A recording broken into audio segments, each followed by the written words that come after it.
Have you ever asked yourself, am I smart? Or does anyone else think I'm smart? Hello there. I'm Dr. Jennifer Hicks, the self proclaimed Smart A Lady Doc. At the end of my podcasts and musings, you often hear me say, I wish for you love, peace, health, and smarts. But smarts, what are they?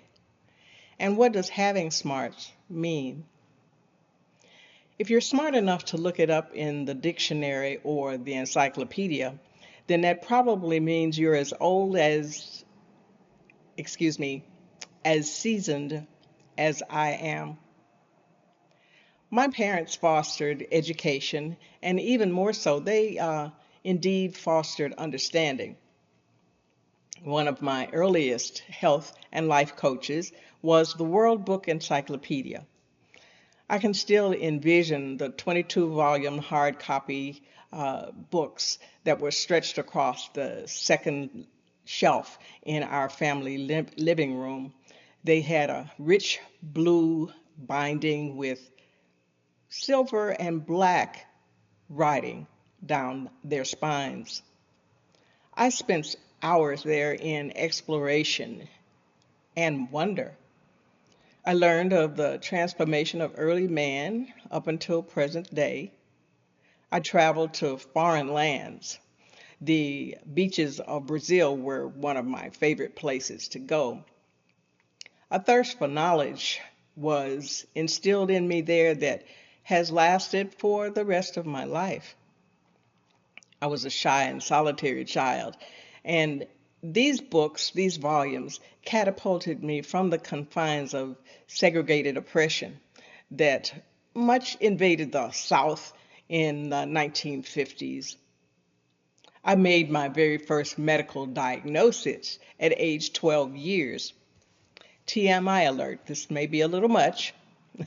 As a fifth grader, I experienced some intense itching in my rectum. It was a brilliantly sunny Saturday afternoon while Mom was out at the Jitney Jungle doing grocery shopping. Scratching vigorously with a damp washcloth, I retrieved a small, white, wiggly worm. Horror and shock, took over me. I was scared. What was wrong with me? And was I going to die? Immediately after watching the horrid little creature down the bathtub drain, I dashed to the living room for the W volume of the encyclopedia. Worms. Human worms. I'm trying hard now to even remember how I started the search.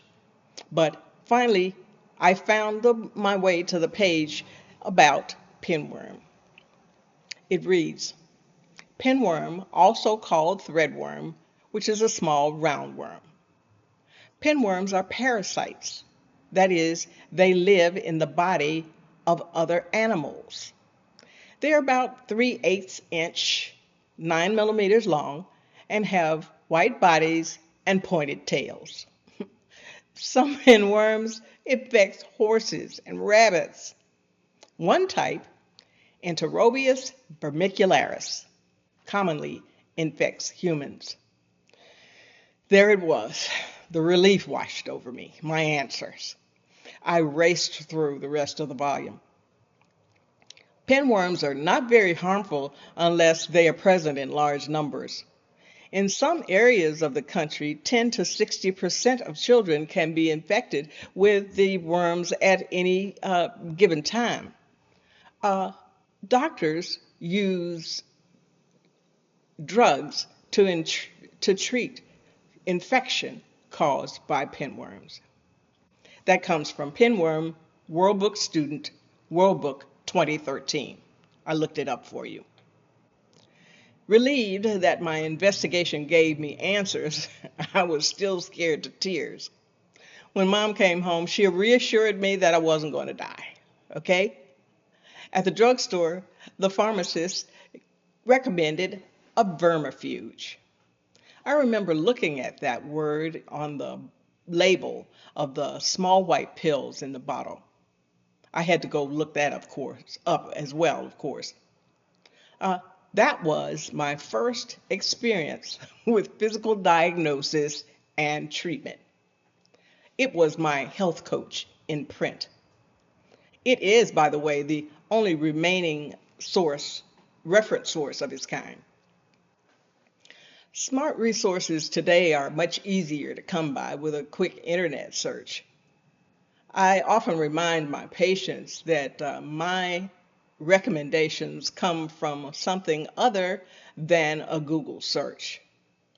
Forgive my old school, but I kind of prefer that my primary care practice physician not be AI. The neuroscience of being smart can get pretty heavy, but putting it simply, being smart and intelligent are two different things. Being smart is how much you learn or how much you study. Learning how to change old habits and moving toward a happier you is a smart thing to do. That's what I help you do as a coach. Intelligence, on the other hand, is a natural ability. It's innate. You're born with it, making it easier to be smart. Psychologists and neuroscientists use IQ tests to measure reasoning and problem-solving abilities. These tests, however, can vary widely. Their results depend on several factors and traits and behaviors. I found a recent Reader's Digest newsletter that suggested these traits that are associated with high intelligence, and I really liked the article. It discussed. It was a discussion by neuroscientists that said these traits include an open mind, check, big picture thinking, check, messy spaces, check, check, staying up late, well, maybe not so much, anxiety, check, a little, a good memory, check, and alone time boundaries, double check. Fisher, 2023. The smarts I wish for you, however, are more akin to the phrases like common sense, intuition, or old-fashioned mother wit. Experience a transformation from stuck to joyous and free. That's smart. One of the wisest men I've ever known underwent his transformations through the Great Depression, Jim Crow Society, and countless other challenges to survive until he was 94 years old. I am biased, however, as he was my father. One of my fondest memories of him is watching his head and his chest puff up as he declared, "Yeah, I got a second grade education, but I got two daughters that have a doctorate degree." Grammatically correct or not, that's smart. Experience a transformation from stuck and stressed to joyous and free with the aid of a coach. That's smart. Slow down. Practice self-acknowledgement and self-care. That's smart. I can help with that. Allow me the privilege of helping you reach your highest goals and most joyous spirit. Find me at smartaladydoc.com. So, my friends, as always, I wish you health, love, peace, and smarts.